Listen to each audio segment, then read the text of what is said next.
today is sensation. And specifically what we're going to look at is our sense of sight, so vision. So we know we have 5 senses, and each one of our senses requires 2 things. And the first is some sort of physical stimulus, and in the case of vision, that physical stimulus is light. And then the second thing that it requires is some sort of receptor, so some kind of specialized cell that can take the physical stimulus, so in the case of vision, that can take the light and convert it into a neural impulse. So the receptor in the case of vision is something called a photoreceptor. So we're going to go into the photoreceptor in a little bit, but first let's just focus on the light. So what is light? Light is an electromagnetic wave that is part of a large spectrum. So there's something called the electromagnetic spectrum, and it contains everything from gamma rays and X-rays to all the way to AM and FM radio waves. And so light just kind of falls in the middle, and it ranges from something like violet, which has a wavelength of 400 nanometers, all the way to red, which has a wavelength of 700 nanometers. So the rest of the light that we see is somewhere in the middle over here. So basically light is this electromagnetic wave that gets emitted from a bunch of different sources. So one of the most common sources, the most well-known, is our friend the sun. So the sun emits a bunch of light rays. These light rays come to Earth, and some of them go into our eyeballs. So let's go ahead and look at what happens when a light ray from the sun, let's keep them right here, comes down and hits an eyeball. So a little light ray comes in, and there's just a little guy standing over here, and let's just zoom in on his eye. So let's pretend this is his eye. Let's pretend he's looking right at the sun. You normally don't want to do that, but let's go ahead and, so this is the little pupil, the little hole in the eye in which the light enters. So this is the front of his head, this is the back of his head. So the light comes into the eye and hits the back of the eye.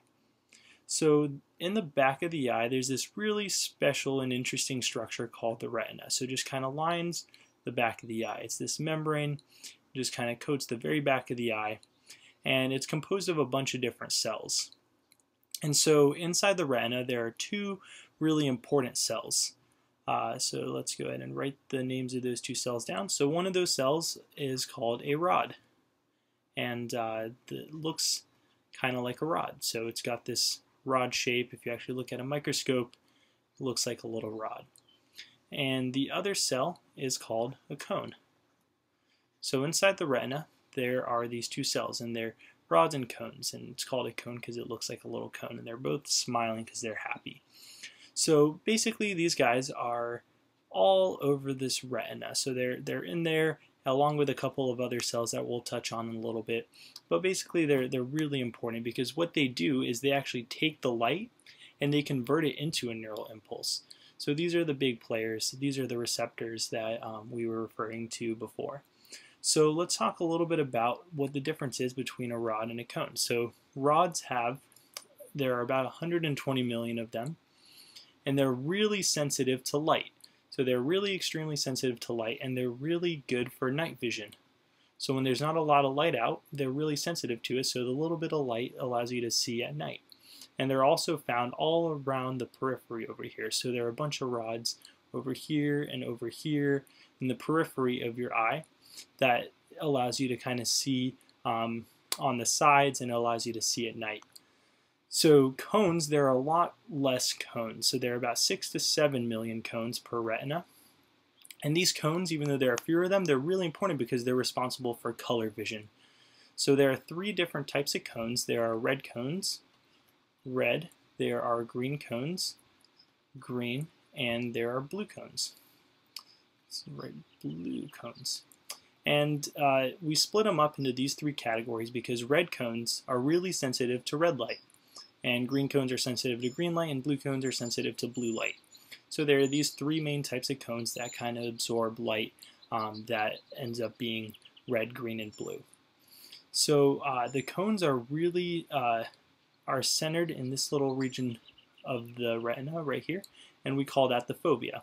So there are almost no rods in this part of the eye, and there are a whole bunch of cones. So almost all the cones are centered in the fovea, and the fovea is basically the part of the eye that lets us see really fine details in pictures. So if you're searching for Waldo, the fovea is what lets you find him. So what happens now that the light enters the eye, enters the retina, and it hits the back of the eye? What happens now? So basically the next thing that happens is something called the phototransduction cascade. So this phototransduction cascade is basically a set of things that occurs as soon as light hits a rod or a cone. So as soon as light hits this guy, the light wave triggers this phototransduction cascade. And we're going to go into the phototransduction cascade in the next video, but let's go ahead and skip over it for now, just so that we can explain what occurs at the end of the phototransduction cascade. So let's go ahead and focus on just the rod for now. So here's a nice happy rod, and nice and happy, and light comes in from the sun, goes through the pupil, hits the retina, and then hits this little rod. So normally this rod is actually turned on. So when there's no light, this rod is turned on. But when light comes and hits it, it actually turns the rod off.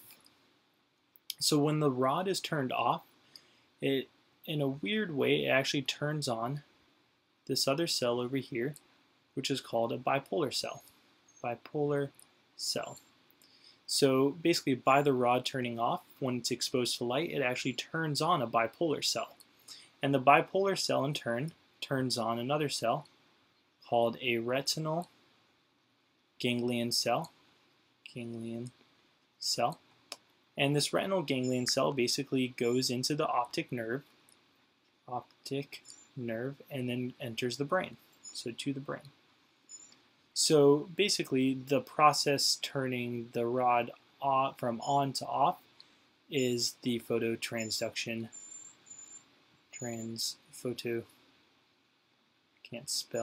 transduction cascade. So this is generally what happens when light hits the retina. It hits the rod, turns on all these cells, and then enters the brain. And then your brain goes and makes sense of what's happening by creating a rich visual field, which we can enjoy every single day. All right.